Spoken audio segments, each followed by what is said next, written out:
ਚੌਧਰੀ ਕੰਮ ਤੇ ਬੜੇ ਬੜੇ ਨੇ, ਪਰ ਜੱਟਾਂ ਦਾ ਜਿਹੜਾ ਆਹ ਕੰਮ ਨਹੀਂ ਸਵੇਰੇ ਸਵੇਰੇ ਗੋਹੇ ਵਾਲਾ, ਇਹ ਅਜੀਬ ਹੀ ਕੰਮ ਹੈ। ਅਵੇਂਦੇ ਹੋ ਸਵੇਰੇ ਸਵੇਰੇ ਹਵੇਲੀ ਸਾਫ਼ ਕਰ ਛੜੀਏ, ਜਿਹੜਾ ਗੋਹਾ ਬਾਹਰ ਸੱਟ ਛੜਿਆ, ਇਹ ਆਖਰੀ ਰੇੜੀ ਇੱਕ ਬਾਹਰ ਪਈ ਹੈ, ਇੱਕ ਇਹ ਭਰੀ ਪਈ ਹੈ, ਬਸ ਇਹ ਹੀ ਨਹੀਂ। अस्सलाम वालेकुम सारे दोस्तों का क्या हाल है। उम्मीद करता हूँ ठीक होंगे, खैर खैरियत नाल होवोगे। सुबह सुबह माशाल्लाह बच्चे पढ़ते पैन, मुश्तबा साहब हाफिज़ सबक सुना रहे हैं, ठीक है, तो हाफिज़ अली माशाल्लाह सुन रहे हैं, हिफज बच्चा कर रहा है माशाल्लाह। एक ऐसी शख्सियत का मैं विखान लगा वा, जेड़ी आ बंदा है चाचा नैथ भट्ट साहब, जेड़ा बंदा इस बंदे नहीं ना जानता, पूरे पंजाब दे विच किसी बंदे नहीं जानता। ये ऐसी दूसरा मशहूर शख्सियत ने, ठीक है, दूसरा ईसादान साहब ने।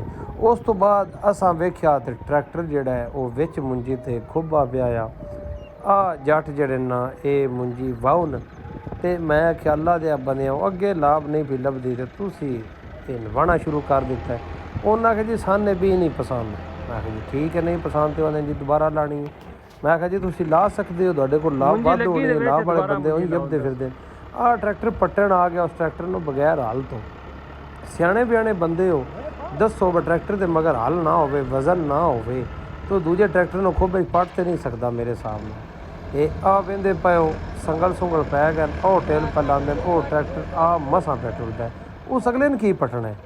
तो गल करन दा मकसद ये जदों भी किसी ने पटाउण जाओ, हल मगर पा के जाओ, तो मोड़े हुंदा ट्रैक्टर दे टायरां पिछे वजन आ जांदा है, ट्रैक्टर पट लैंदा है। तो ये गल मेरी थोड़ी जी याद रखिया जी, अगर तुहाडे ज़हन ते आवे कदी ना कदी।